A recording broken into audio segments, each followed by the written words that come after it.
Olá, pessoal. A nossa aula de hoje é sobre a unidade 2, diversidade cultural e configurações socioterritoriais no mundo contemporâneo. Então, é importante que se diga que os seres humanos, os indivíduos, né, as pessoas, como queiram chamar, elas passaram a conviver em sociedade, e à medida que elas passam a conviver em sociedade, surgem dentro dessas relações uma diversidade de possibilidades para a existência, né? Então surgem os problemas desse convívio social e também algumas soluções. E se pode dizer também que em toda a história da humanidade e da sociedade humana, né, houve e ainda estamos num processo de evolução onde buscam-se soluções para resolver os problemas de um determinado tempo e de um determinado espaço. Então, até a Idade Média, os problemas ou as questões que eram fruto do convívio social de diversas populações do mundo eram resolvidas de forma a entender a realidade, e determinada realidade em determinado espaço em determinado tempo. O que ocorre é que a solução dos problemas que aconteciam nessas sociedades, eles muitas vezes se embasavam em ideias que estavam muito mais relacionadas à fé, à religião, né, a superstições, e a partir de um momento que é um momento muito importante na história e que toma forma com o René Descartes, né, através do cartesianismo. Isso aconteceu a partir de 1637, né? Há um rompimento com esse pensamento, que era um pensamento medieval, onde tinha a forma principal a escolástica, né? Onde todo o pensamento era acrítico, não se fazia uma análise crítica da realidade, apenas se conhecia a realidade, tal como ela é, sem buscar causas, sem tentar entender os efeitos a partir daquela realidade. Então não se questionavam as ações, né? E a partir então do cartesianismo houve então uma instituição que passa a trazer mais a razão como parte da compreensão da realidade, e surge então a partir daí um pensamento que passa a ser um pensamento científico. O iluminismo, ele surge em razão disso como um momento onde a razão rompe com a superstição, né? Ou seja, a superstição, que era até então entendida até a Idade Média como para explicar determinados fatos, ela cai por terra, né? Ela perde importância, se cria uma discussão muito intensa, né? E surge então o iluminismo como um movimento que tenta, como diz o nome, iluminar as ideias, né? Traz luz às ideias para compreender todos os fenômenos sociais. Nesse caminho evolutivo toma grande importância o capitalismo, que até então as relações elas eram originárias do feudalismo e de um período posterior, que é o pré-capitalismo.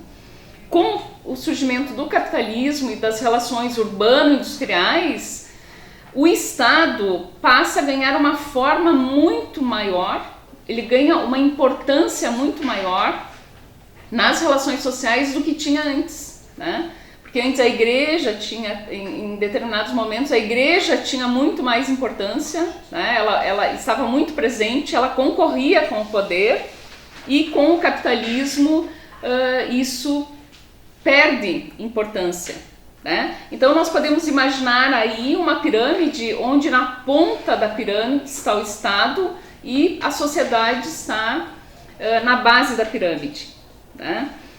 Então o poder ele vai se dar a partir principalmente do Estado e movimentando as relações capitalistas que se formam na sociedade, dando um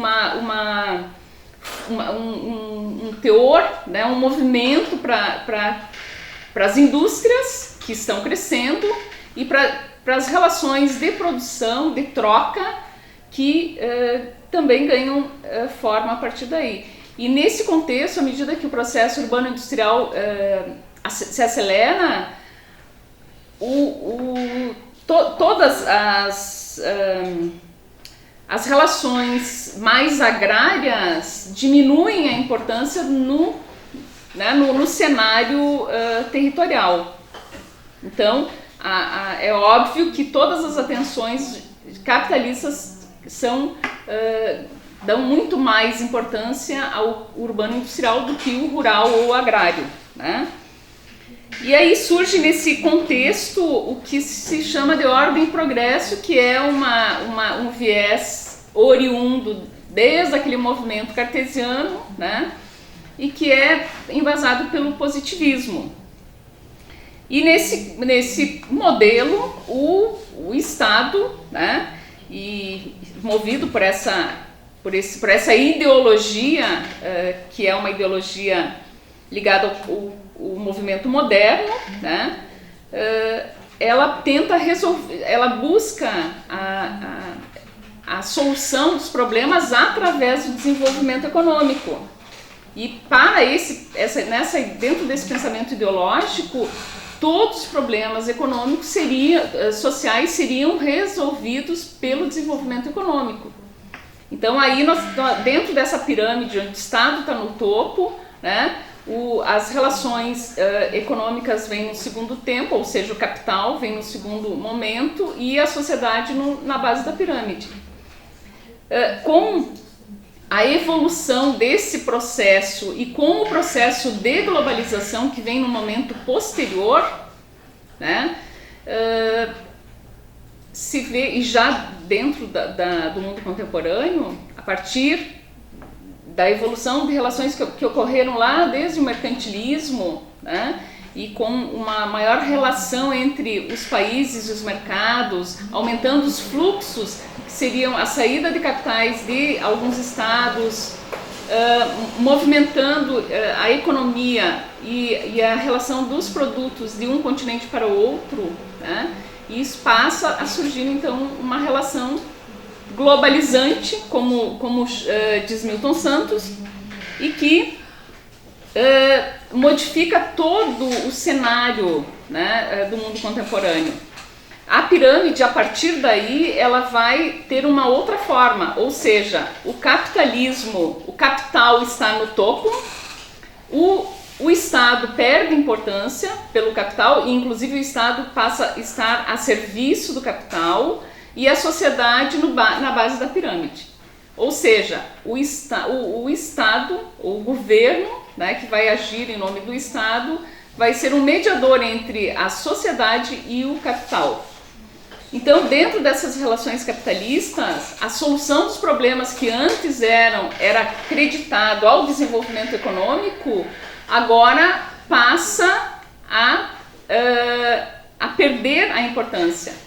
Então, nesse caso, é claro e é notório pelos autores que são autores da geografia crítica, que compreendem que a produção do capitalismo ela está muito associada à produção da desigualdade, ou seja, a desigualdade social, ou a pobreza, como alguns chamam, ela é inerente ao processo capitalista, que é, por si só, uma forma, né, um sistema que acaba excluindo a maior parte da população, ou seja, poucos com muito e muito com pouco dinheiro, né? Pouco capital, pouca renda e, claro, provocando um outro grau de relações de poder no mundo globalizado, né? E esse é o cenário contemporâneo que nós vivemos hoje. O capital determina ao Estado todas as relações de produção, né? Todas as relações de poder, inclusive interferindo na política dos países. Então, essas questões nós vivemos hoje, né, que nós estamos vivenciando, elas estão muito mais a serviço do capital do que propriamente as políticas e ideologias dos Estados. Então, na próxima aula nós vamos tentar entender que na unidade 3 as outras relações que partem, né, desse processo de produção de desigualdade no mundo contemporâneo.